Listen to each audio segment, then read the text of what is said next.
Well, originally, I was going to be a professional dancer. That was my goal. I attended a performing arts high school. Unfortunately, I got injured halfway through, so that dream came to an end. And so what motivated me to pursue chemistry is that we actually had a stellar academic team at this performing arts high school.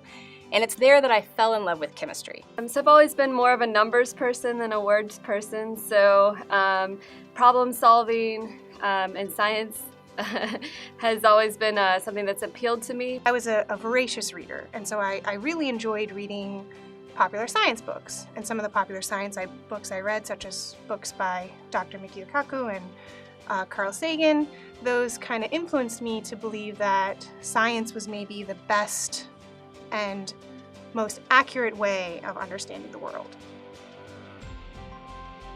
So the best professional advice I'd actually ever received comes back to performing on a stage, in a sense. And it was from my undergraduate professor, Dr. Frank Guziak at Southwestern University. And his was basically have fun when you're giving a presentation. Do your homework and be ready to answer questions, but above all, you are the author of the story and you know it best. Really making sure that you set a goal, you make a plan, and once you've made that plan, you not only believe in the plan, but you make the steps that it takes to accomplish that goal. And I think that's been really useful for me. It was instilled in me by my parents and by my high school track coach, who really taught me that goals were important.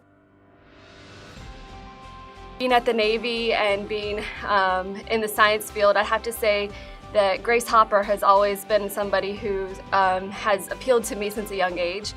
And for those of you who are not so familiar with her, she was the first person to do a compiling system or to suggest that computers could be coded by English instead of numbers, and that you could use a system that would take the English words and transfer them into numbers for the computer to work. So she's always been tenacious and a fighter and someone who's believed in herself, and I think that that is one of the best things to focus on in science. I wouldn't be where I am without the progress for women in science, but I think it's very clear that we need more women at the top, and it's still a very leaky pipeline, just like many other disciplines, and I think that that can be changed. I think it's something that we have to be cognizant of and continue to push for, to break the glass ceiling, to encourage those coming behind us that there are no limits to what you can do, and that we need to stand up for what we believe in and what is right, and to break down those barriers. In the end, women really don't want special treatment. They want a place to be able to do great work, to feel secure, to feel supported, and to be recognized for their achievements. And I really don't think that's any different for men. So I think we're making progress, but we have a lot of way to go.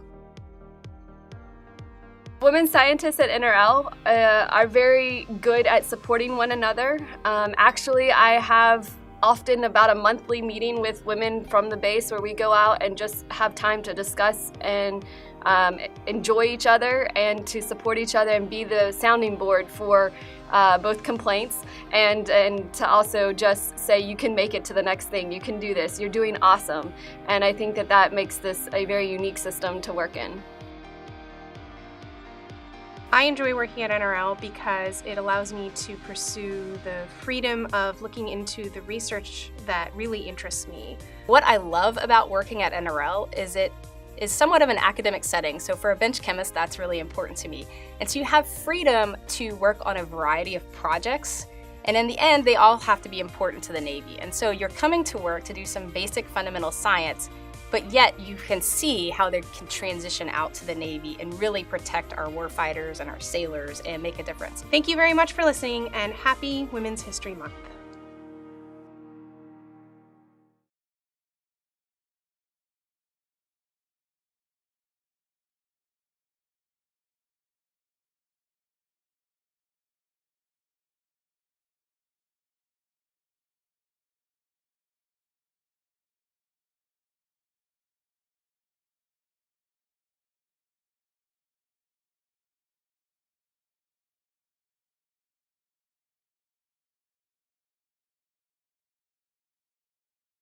I discovered that the women at Naval Research Laboratory share an excellent camaraderie, and we like to get together and have lunches together and talk about what we're working on.